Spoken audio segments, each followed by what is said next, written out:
Just think for a second about all the different kinds of buildings we see, every single day. Homes, offices, massive skyscrapers. It really is amazing, like a whole story of human creativity told in, well, stone and brick and glass. Exactly. And that's what we're diving into today. Yeah, we've been looking through these B-Arch syllabus excerpts. Basically, the rule book or maybe the knowledge base for anyone wanting to actually build our world. Considered a shortcut, maybe. A Yeah. guided tour through the fundamentals behind, well, everything we build. Mm-hmm. And the syllabus, it covers so much ground. We're talking ancient civilizations, modern green design, the science of materials. Even color theory, how Yeah. color makes us feel in a space. It's a huge landscape. So our mission here is to pull out the really key bits, the interesting stuff, give you a solid grasp of the core ideas without drowning you in, super technical jargon. Right. We want to spark your curiosity, give you a framework to look at buildings differently. And it doesn't matter if you're deep into architecture already or just kind of curious about the world. We'll try to make it engaging, easy to follow. Hopefully you'll have some of those satisfying, oh, right moments. Mhm. Okay, so let's jump in.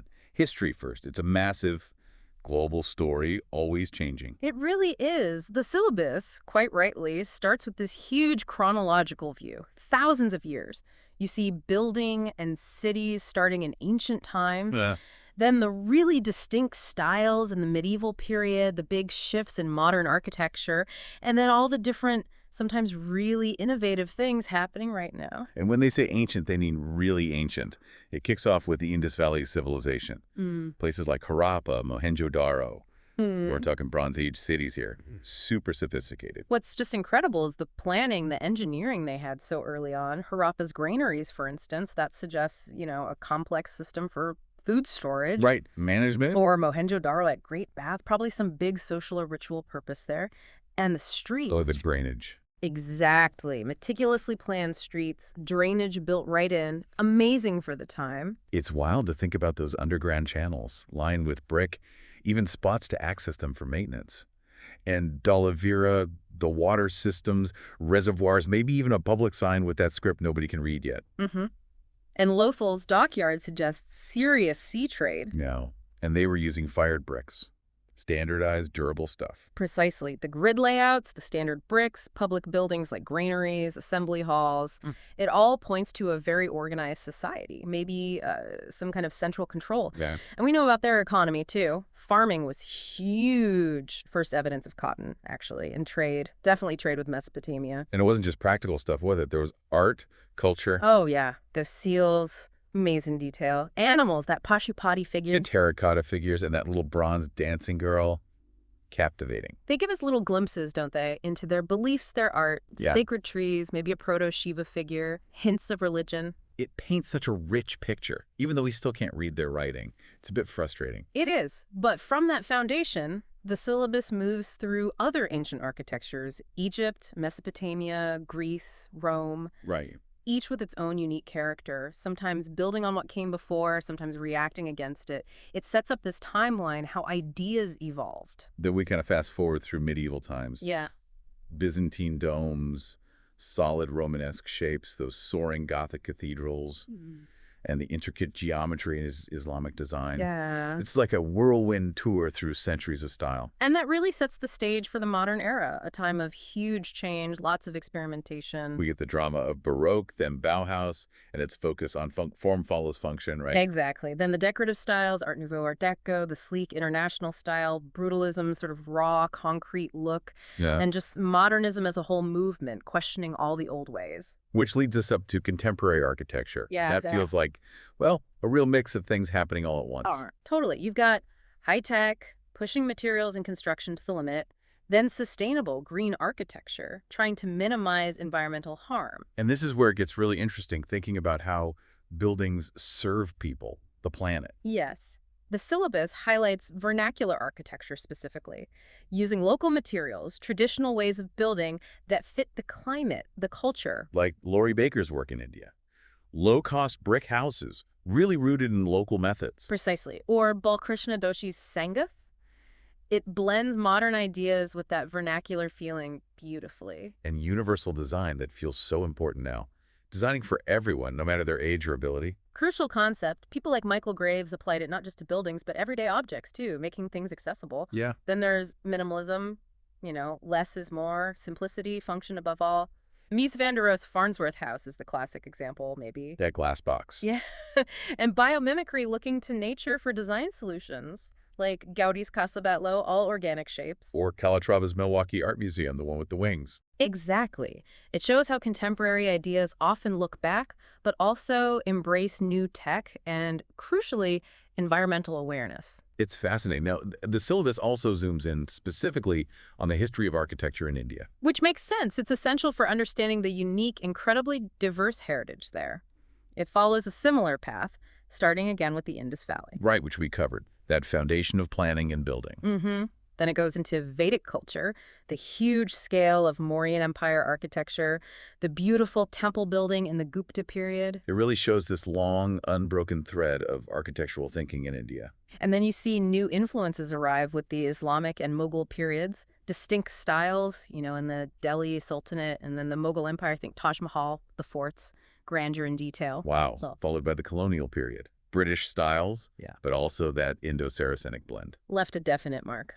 And finally, post-independence Indian architects dealing with Western modernism, but also finding their own voice. What's interesting is they specifically call out Indian art and craft, painting, sculpture, and historical urban planning. Yeah, it highlights how architecture connects to everything else, art, how societies organize themselves. And to make it real, they list all these incredible Indian forts and palaces. Red Fort, Amber Fort, Agra Fort, UNESCO sites, many of them. Each one tells a story. Absolutely. Jaisalmer, the living fort, because people are still in there. Chittorgarh, so much history.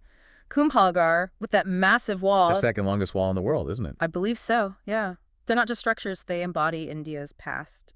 And the palaces. City Palace in Jaipur, Lake Palace in Udaipur, Hall Mahal. Mysore Palace, Umaid Bhawan, each unique, showing regional styles, different rulers. It really drives home the sheer range of styles and history packed into Indian architecture. Yeah. Okay, let's shift focus. Something equally vital, color theory. Yes, fundamental stuff for any designer. The syllabus starts right at the beginning, how light actually makes color. Primary, secondary, tertiary colors, the building block. And the color wheel. I remember that from school. Yeah. Helps you see the relationship. Exactly. Warm colors, reds, oranges, they feel energetic, right? Cool colors, blues, greens, often calmer. Makes sense.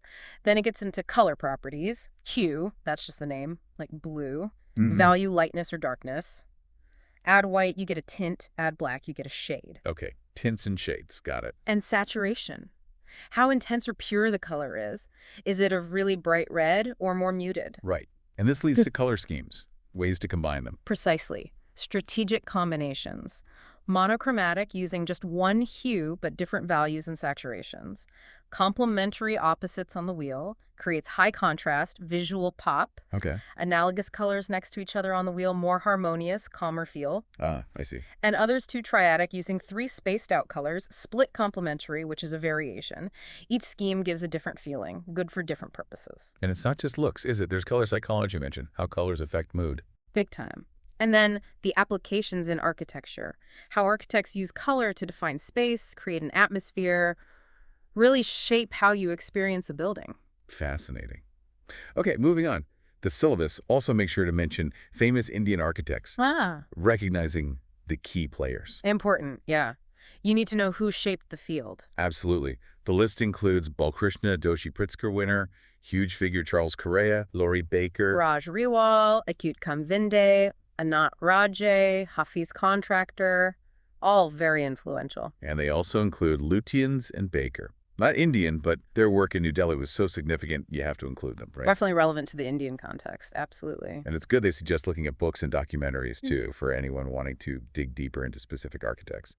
All right, what about the actual stuff buildings are made of? Building materials. Super practical, totally fundamental. The syllabus breaks it down nicely. You've got traditional material. Brick, timber, mud, clay. Yeah. The stuff we've used forever. Often local, suited to the place. Exactly. Then modern materials, cement, concrete, steel, glass, plastics. These really opened up new possibilities in the 20th century. Big changes. And now, advanced and sustainable materials. Bamboo is huge, recycled materials, smart materials that can adapt. Like change color or something. Or regulate temperature, yeah. And things like geopolymer concrete, lower carbon footprint than regular cement. reflects that growing eco-awareness. Yeah, that seems critical now. The syllabus also mentions structural versus non-structural parts. Right. What holds the building up versus, say, the wall finishes or partitions, and it covers roofing and flooring specifically. But crucially, it stresses understanding the properties of materials. Meaning? Their physical traits, how strong they are, that's mechanical properties, how they react chemically, what they look like aesthetically, and where you'd actually use them, their applications. Okay, so for modern materials, Mm. like cement, that powder stuff. Yeah, the binder. Super versatile, but Right. making it, well, it uses a lot of energy, releases CO2. Right. And concrete, Yeah. mixed with aggregates. Strong, durable, you can pour it into shapes, but it can crack, needs reinforcement usually. Yeah, pull for Great intention pulling forces, so you can make slender beams, columns, flexible too, but needs protection from rust and, again, energy intensive to make. glass. Obvious advantages, transparency. Looks great, lets light in, but insulation can be an issue, and it's not usually structural on its own. And plastics. Lightweight, moldable, but questions about long-term durability, environmental impact, recycling, it's always a trade-off, you know? Yeah. Choosing the right material means balancing these things. And Right. understanding those materials leads directly into building construction, the actual how-to of putting it all together. Right, starting from the ground up foundations. Different types for different ground, different building weights. What factors matter, how you actually build them. Then walls, load-bearing, non-load-bearing, different methods. Roofing, Types, materials, modern techniques. flooring materials, how you lay it. And then the big one, structural system. The skeleton, basically. Kind of. Frame structures, beams and columns, how loads get distributed. Trusses, those triangular frameworks, strong but light. Shell structures using curves. Space frames? Wow, okay. That's the core stability. Absolutely. Then you have doors and windows types, materials, installation, staircases components, types, materials, designing them well so they're safe and easy to use. And the finishes, plaster, paint, cladding on the outside, polishing, the final look and feel. Can't forget building services either. Plumbing, electrical, HVAC, heating, ventilation, aircon. The stuff that makes it livable. Exactly. And fire safety, critically important. These systems are vital. And finally, this section mentions sustainable techniques again. Smart buildings, precast. Reflecting current trends. Green practices, using factory-made precast concrete parts for speed and quality control, energy-saving tech. It's all part of modern construction. Makes sense. Okay, so to talk about all this, you know the right words. Architectural vocabulary. Yeah, knowing the terminology. The syllabus highlights key areas. Roofing and ceilings, for instance. Flat roofs, pitched roofs, like gable, hip. Mansard, gambrel, different shapes. Also green roofs, terrace roofs you can use. And ceilings, plain flat ones. Coffered ceilings with those recessed panels, false ceilings to hide pipes and wires. Right. And windows, so many types. Casement that swing out, sliding, double hung that go up and down, bay windows that stick out. Bow windows, awning windows, fixed ones, skylights. Louvered for airflow, pivot windows. Each has its place, functionally and aesthetically. Doors too. Panel, flush, sliding. Levered, bifold, revolving, swing. Lots of options depending on need. Got it. Lastly, the syllabus covers awards, recognizing excellence. Important to know the benchmarks, who's doing outstanding work, both international and Indian awards. Internationally, the Pritzker is mentioned. That's like the Nobel Prize for Architecture, right? Pretty much the top honor. And Balkrishna Doshi, the Indian architect we mentioned, won it. Huge deal. Wow. Also, the Aga Khan Award focuses on Islamic societies, contemporary design, community projects, preservation. Really emphasizes social responsibility. Interesting. Then the Reba International Prize, UIA Gold Medal for Lifetime Achievement. And LE certification awards, that's all about green building standards. Different levels, like silver, gold, platinum. Okay. And it also notes there are specific Indian architecture awards, too. Yep. Celebrating work within India itself. So wow, that's quite a journey through the B.Arch syllabus. It really covers a massive amount of interconnected knowledge. It really does. You see how history informs design, how materials make things possible, how construction works, how color impacts feeling. It all ties together. Gives you a really solid base, doesn't it, for understanding buildings, spaces. Absolutely. And remember those importance markers the syllabus might have very moderately low. Oh, yeah. If you are using this for focus study, like exams, those markers could really help you prioritize where to spend your time. Good point. So thinking about all this, it makes you wonder, doesn't it? What parts really grabbed your attention listening to this? Maybe it was the sheer ingenuity of those Indus Valley cities way back when. Or perhaps the ideas behind green building, sustainable design that might resonate more today. Or maybe a particular style just looks amazing to you. Think about the materials, the construction methods we talked about. Yeah. How do they actually shape the places you use every day? Your home, your office, the streets you walk down. It's more than just designing buildings, isn't it? It's really about shaping our world, how we live in it, and there's always, always more to explore if something caught your interest today.